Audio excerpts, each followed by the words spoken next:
Hi hello welcome back to கட்டுறது சமையல். Subscribe பண்ணாதவங்க சப்ஸ்கிரைப் பண்ணிவிட்டு பாருங்கள். இப்போ வீடியோக்குள்ளே போகலாம்.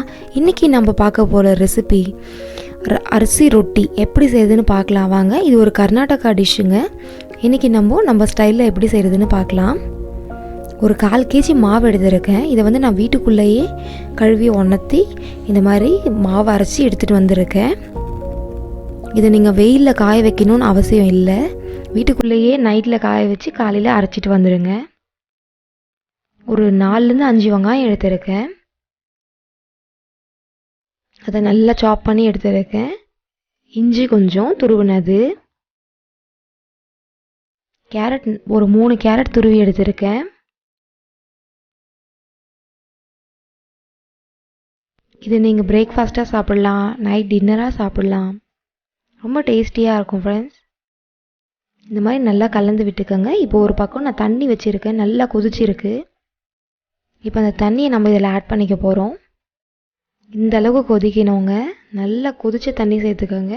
அப்போ தான் ரொம்ப சாஃப்டாக வரும் உங்களுக்கு.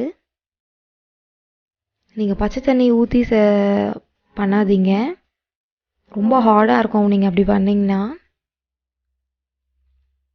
கை விட்டு நம்ம பிசைய முடியாது. இப்போ ஒரு கரண்டி வச்சு இந்த மாதிரி கலந்து விட்டுக்கோங்க. ஓரளவுக்கு நார்மலாக பண்ண அப்புறம் நம்ம கையிலே பிசைஞ்சிக்குவோம்.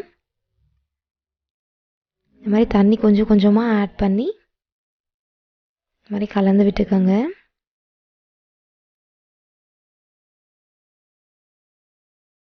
இப்போ இந்த ஸ்டேஜில் நம்ம கொத்தமல்லி எடுத்துக்கிறேன். நல்லா கட் பண்ணி வச்சு கொத்தமல்லி ஆட் பண்ணிக்கலாம். ஆட் பண்ணி இந்த மாதிரி பாருங்கள், நல்லா பிசைஞ்சிக்கோங்க. அவ்வளோதான், முடிஞ்சது. இப்போ தட்டிக்கலாம். எடுத்து மீடியம் சைஸ் ஒரு உருண்டை எடுத்து இந்த மாதிரி தட்டிக்கலாம். ஒரு வெள்ளை துணியில் தட்டிக்கோங்க. அப்படி இல்லைன்னா நீங்கள் ஒரு எண்ணெய் பேப்பர் இருக்கும் இல்லைங்களா, அதில் கூட நீங்கள் தட்டலாம், எண்ணெய் கவரில். இந்த ஒரு ஓட்டை நான் எதுக்காக போடுறேன்னா, அதில் எண்ணெய் நம்ம ஊற்றுவோம் இல்லைங்களா, அந்த எண்ணெய் அதில் நல்லா உள்ளே போய் ஊறி எல்லா பக்கமும் நல்லா ஸ்ப்ரெட் ஆகுங்க. அதனால தான்.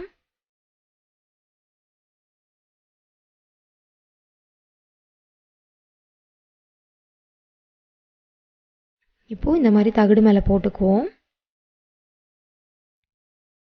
அந்த எண்ணெய் அந்த ஓட்டை இருக்குது இல்லைங்களா, அதுலேயே எண்ணெய் விட்டுக்கோங்க.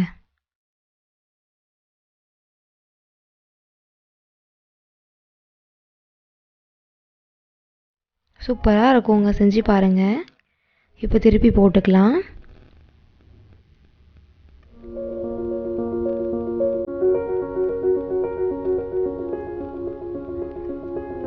நான் இதுக்கு ஒரு ரெட் சட்னி எடுத்துருக்கேன். ரொம்ப டேஸ்டான சட்னி. நான் அதையும் உங்களுக்கு அடுத்த வீடியோவில் போடுறேன்.